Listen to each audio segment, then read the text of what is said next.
Welcome students. Let us start with श्लोक.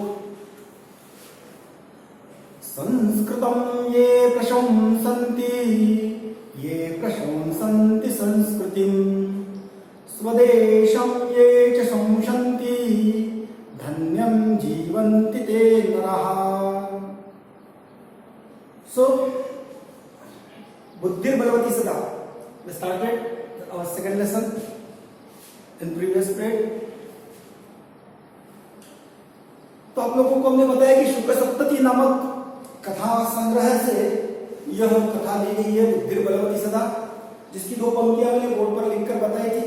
लेकिन आज सब लोगों के पास किताब उपलब्ध है ऐसा मानता हूं, और आप लोगों को सबको किताब सामने रखकर इस लेसन को पढ़ना है.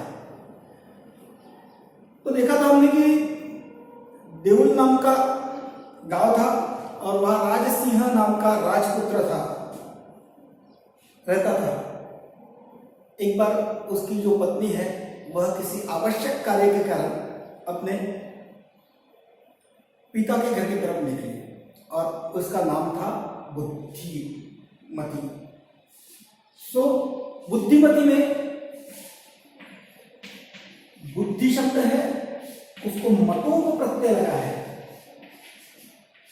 तो यह बनता है बुद्धिमत. यह पुल्लिंग में चलता है बुद्धिमान, बुद्धिमंत, बुद्धिमंत, और स्त्रीलिंग में चलता है बुद्धिमती, बुद्धिमत्यो, बुद्धिमत्यः. इस प्रकार यह बुद्धिमती जो है वह इस बुद्धि प्लस मतु, यह जो तद्धित प्रत्यय है, तो बुद्धिमती अगर आपको आता है कि इसका प्रकृति प्रत्यय बताइए, तो बुद्धि प्लस मतु, यह मतु प्रत्यय लगा हुआ है. तो पुत्र उपेता, अपने दो पुत्रों को साथ लेकर वह बुद्धिमती जो है वह बुद्धिमती अपने पिता के घर किसी आवश्यक कार्य के लिए निकल पड़ी. यहां तक आपने देखा. अब आगे मार्गे गहन कानने सा एकम व्याघ्रम ददर्श. मार्गे रास्ते में एक बहुत घना डेंस फॉरेस्ट जिसे कहते हैं गहना, गहन कानने. अब गहन कानने, कानन का मतलब होता है अटवी, अरण्य, वन. इस प्रकार कानन का अर्थ बताया जाता है और इसका समास है गहनम काननम तस्मीन. यह बनता है कर्मधारय समास. यह है नाउन और यह इसका एडजेक्टिव. जंगल कैसा है तो घना जंगल है, डेंस फॉरेस्ट है. कानन के लिए अटवी, अरण्य, वन आदि शब्द इस्तेमाल किए जाते हैं. तो रास्ते में बहुत एक घना जंगल था. उस घने जंगल में सा एकम व्याघ्रम ददर्श. उस बुद्धिमती ने एक शेर को देखा. ददर्श, आप लोग अगर इसको आखिरी में देखेंगे एक्सरसाइज के बाद, तो ददर्श आप लोगों के लिए एक नया प्रकार है जो 9th में मैंने इसका प्रयोग बताया था, आपको इसका उल्लेख किया था. यह दृश्य धातु है. दृश्य धातु का यह लिट लकार,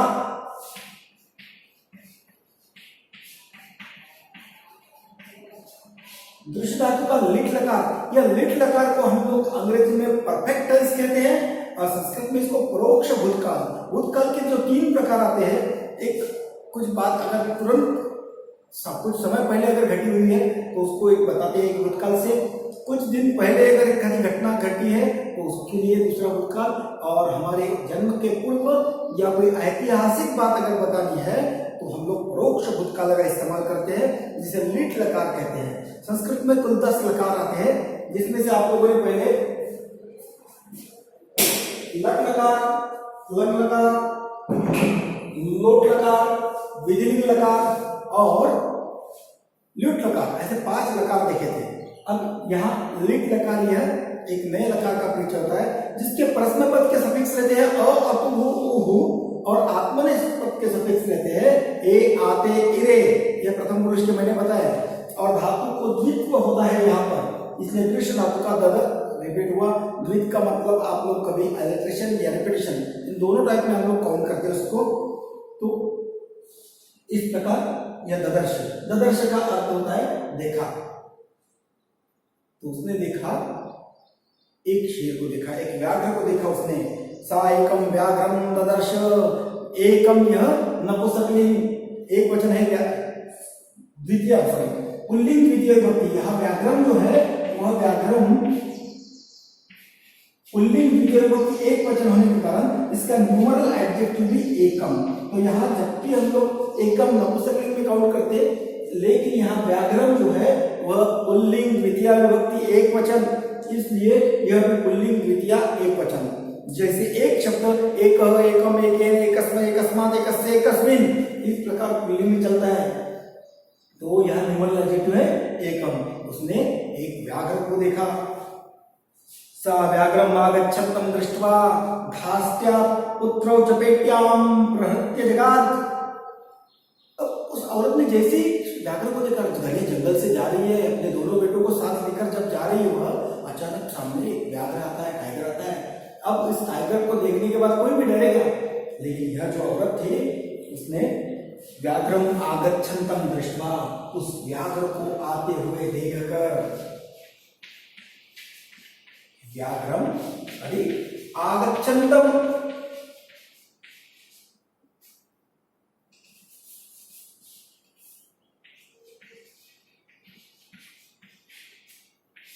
उस शेर को, उस व्याघ्र को, उस टाइगर को आते हुए देखकर यहां आ प्लस गम धातु को शत्रु प्रत्यय लगा हुआ है। द्वितीय विभक्ति एक वचन व्याघ्र के लिए इस्तेमाल किया है। यह व्याघ्र द्वितीय विभक्ति एक वचन होने के कारण यह आगच्छन्तं पुल्लिंग द्वितीय विभक्ति एक वचन, शेर को आते हुए देखकर, दृष्ट्वा, दृश्य धातु त्वा प्रत्यय, व्याघ्र को आते हुए देखकर धार्ष्ट्य, बहुत ही ढिठाई से, बहुत ही डेरिंग से अपने दोनों पुत्रों को चपेट्याम, अपनी गोद में, अपनी कोख में बोल सकते हैं, अपनी गोद में या अपने नजदीक लेना, चपेट्याम, प्रवृत्य, प्र प्लस रू धातु, उसको ल्याप प्रत्यय लगा है, प्रवृत्य, दोनों पुत्रों को अपनी चपेट में लेकर, अपने पल्लू में लेकर या अपने नजदीक लेकर उनको वह कहती है, उसने उन दोनों बच्चों को अपने पास लेकर जगाद। अब यह जगाद भी एक आप लोगों को परोक्ष भूतकाल दिखेगा। यह ददर्श जैसे दृश्य धातु का है, ऐसे जगाद गद धातु, इस गद धातु का परोक्ष भूतकाल है जगाद। पहला नाम प्रश्न पद, गद मीन्स टू टॉक। तो इस प्रकार अपने दोनों बेटों को नजदीक लेकर उसने कहा कि कथम एकैक्षः व्याघ्र भक्षणाय कलहं कुरुतः। तो तुम लोग क्या करो कि एक एक करके दोनों आपस में, क्या तुम लोग व्याघ्र भक्षणाय कलहं कुरुतः, क्या आप लोग शेर को खाने के लिए व्याघ्र भक्षणाय, व्याघ्र भक्षणाय, व्याघ्र को खाने के लिए क्या आप लोग आपस में झगड़ा करोगे? तो ऐसा वह कहती है, अयम एकस्तावत् विभज्य उच्यताम। अब ये दोनों भी शुरू हो जाते हैं, अयम एक।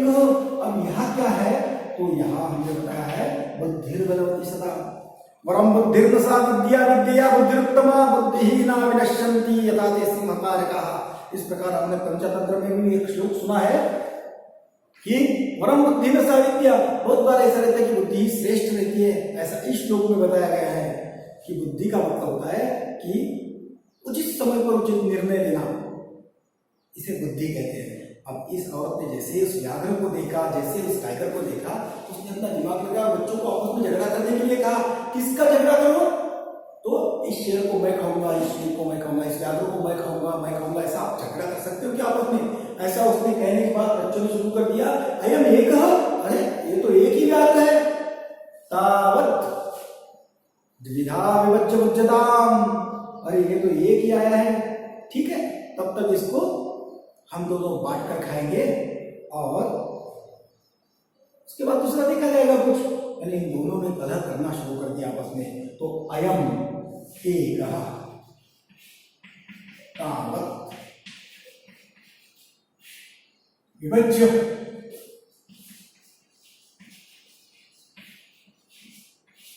विभज्य वी उपसर्ग भज धातु और उसको ल्यप प्रत्यय लगा हुआ है। विभज्य अयम एक, यह अयम सर्वनाम इदम पुल्लिंग प्रथमा विभक्ति एक वचन, यह तो एक ही है, ठीक है। तो विभज्य भुज्यताम, भुज्यताम ये पैसिव लोट लकार कहते हैं इसको। तो हम लोग इसको फिलहाल बांट कर खाएंगे। पश्चात अन्यः द्वितीय कश्चित् लक्ष्यते, अन्यो द्वितीयः, अन्यः अधिक द्वितीयः, कः क्वचित् प्लस लक्ष्यते, अन्यः द्वितीय बाद में दूसरा कुछ हम लोगों के द्वारा देखा जाएगा। तो यहाँ यह पैसिव कंस्ट्रक्शन है। पश्चात उसके बाद later on we will see another or it will seem as, तो दूसरा कुछ तो भी हमारे द्वारा देखा जाएगा। पहले तो इसको आया है तो एक को ही बांट कर खाएंगे हम लोग। इस प्रकार इस औरत ने अपने लड़कों के माध्यम से अपने दोनों लड़कों को आपस में झगड़ा करने के लिए कहा, और इससे वह जो आया था व्याघ्र, वह व्याघ्र जो है वह कहता है कि इति व्याघ्र वाली यह सारी बातें उसने सुनी, इति श्रुत्वा, यह दो लड़कों का झगड़ा उसने देखा, और इति श्रुत्वा श्रु धातु को त्वा प्रत्यय लगा, श्रु धातु पांचवा गण प्रश्न पद त्वा प्रत्यय, इति श्रुत्वा ऐसा सुनकर व्याघ्रमारी काचितियमिति, शायद यह व्याघ्रमारी शेर को मारने वाली है। व्याघ्रमारी यानी व्याघ्र है, उस टाइगर को हमने शेर कहा हिंदी में, उस बाघ को मारी यानी मारने वाली लिंग प्रत्यय आता है।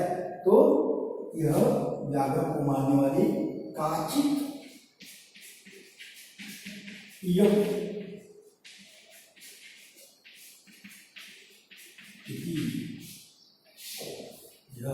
व्याघ्र को मारने वाली कोई तो भी है। इति मत्वा, मत्वा मन धातु को त्वा प्रत्यय लगा, मन धातु फोर्थ क्लास आत्मनेपद,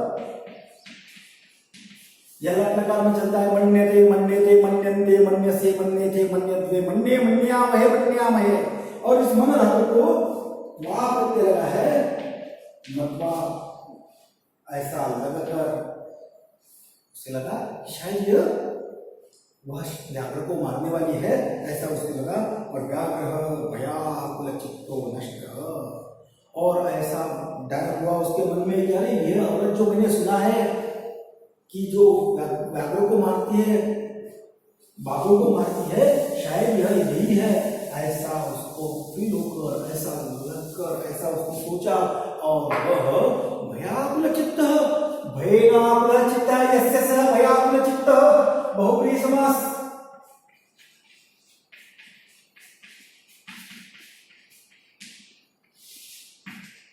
भयेन आकुलः चित्तः यस्य सः भयाकुलः, यह बहुब्रीहि समास होता है, उस व्याघ्र का विशेषण है। बहुब्रीहि समास जो है वह सदैव किसी न किसी का विशेषण रहता है, इसलिए भयाकुल चित्त। और सिर्फ भयाकुल शब्द अगर होता तो भयेन आकुलः तृतीय तत्पुरुष समास, भयाकुल का समास होता है तृतीय तत्पुरुष समास, और भयाकुल चित्त यह विशेषण है उस व्याघ्र का, इसलिए यह भयेन आकुलः चित्तः यस्य सः बहुब्रीहि समास।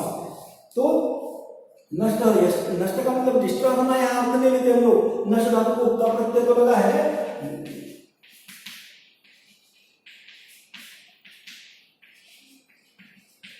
लेकिन नष्ट का यहाँ अर्थ लेते इट बिकम्स डिसअपियर, वहां से भाग गया, वहां से निकल गया।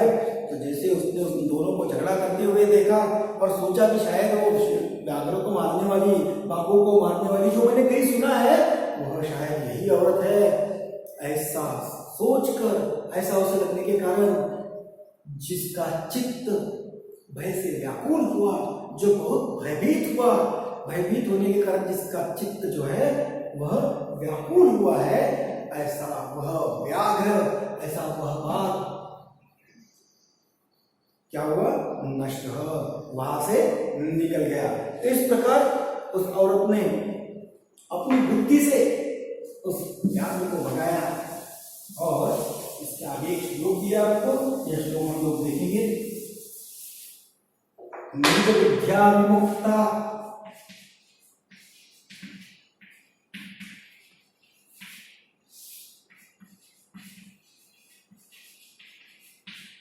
निज बुद्धिया विमुक्ता, निज का मतलब माइंड, सेल्फ, खुद की बुद्धिया, बुद्धि शब्द की तृतीय विभक्ति है बुद्धिया, अपनी खुद की बुद्धि से विमुक्ता, विमुक्ता उपसर्ग पूर्वक, मूच धातु है, मूच यह छठे गण का धातु है, मूच, मुंचती, मुंचते उभयपदी होने के कारण मींस टू रेस्क्यू, और यहाँ वी प्लस मूच प्लस प्रत्यय औस्तल्य होने के कारण विमुक्ता, जो मुक्त हुई है। खुद की बुद्धि से जिसने छुटकारा पाया है, जो मुक्त हुई है, कौन, सा, वह औरत। कहां से मुक्त हुई, व्याघ्रस्य भयात्।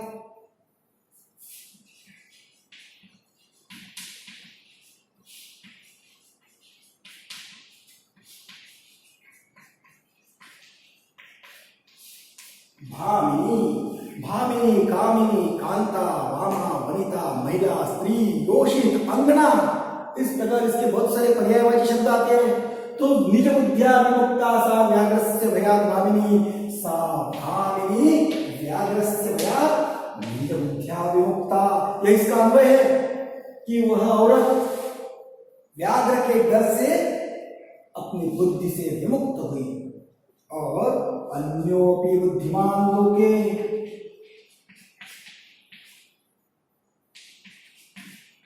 अन्योपि, अन्यः अधिक अपि,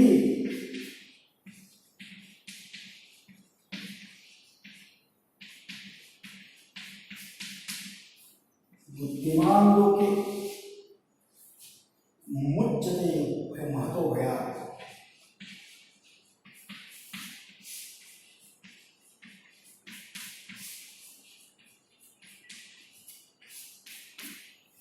तो अन्यों भी बुद्धिमान लोके, बुद्धिमान लोके, बुद्धिमान लोके या लोक शब्द का अर्थ होता है जगत, संसार। इस जगत में और भी बुद्धिमान लोग हैं जो महतो भयात् मुच्यते, और बहुत बड़े संकट से छुटकारा पाते हैं। ऐसे बहुत सारे लोग इस जगत में हैं।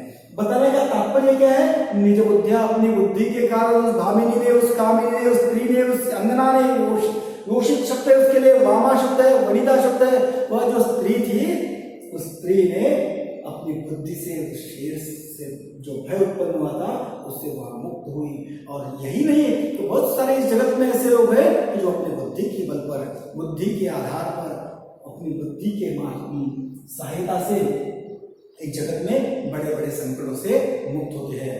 इसलिए मनुष्य ने कभी भी संकट आने पर अपनी बुद्धि का आधार लेना चाहिए।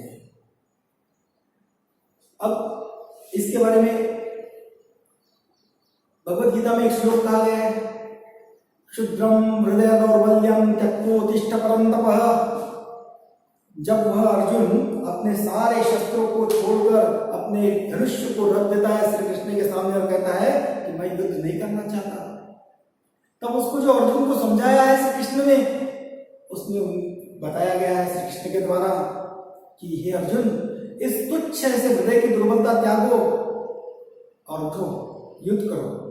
इसका मतलब ऐसा है कि मन और बुद्धि, इन दो चीजों के द्वारा मनुष्य सदैव विचार करता है, और जो मनुष्य बुद्धि से सोचता है वह विजयी होता है।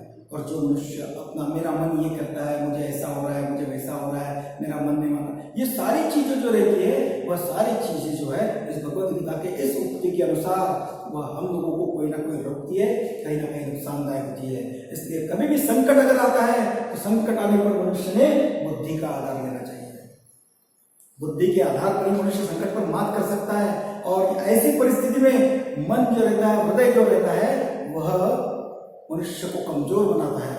इसलिए भगवत गीता में भी यह प्रसंग जब आता है तो भगवत गीता में बताया गया, अभी मैंने बताया वह श्लोक, क्षुद्रम हृदय दौर्बल्यम तत्कोतिष्ठ परम तपः, कि हे अर्जुन अपने क्षुद्र तुच्छ ऐसे हृदय को त्यागो, उठो और अपना युद्ध करो। इस प्रकार बुद्धिमान व्यक्ति की सदैव स्तुति हुई है, प्रशंसा हुई है इस जगत में, और मनुष्य अपने बुद्धि से ही बहुत सारी चीजों पर मात कर सकता है, बहुत सारे संकटों पर मात कर सकता है, और मार्ग भी वहीं से निकलता है हम लोगों को। तो इस प्रकार हमने यह श्लोक देखा। आगे की पंक्ति है, भयाकुलं व्याघ्रं दृष्ट्वा कश्चित् धूर्तः शृगालः हसन्नाह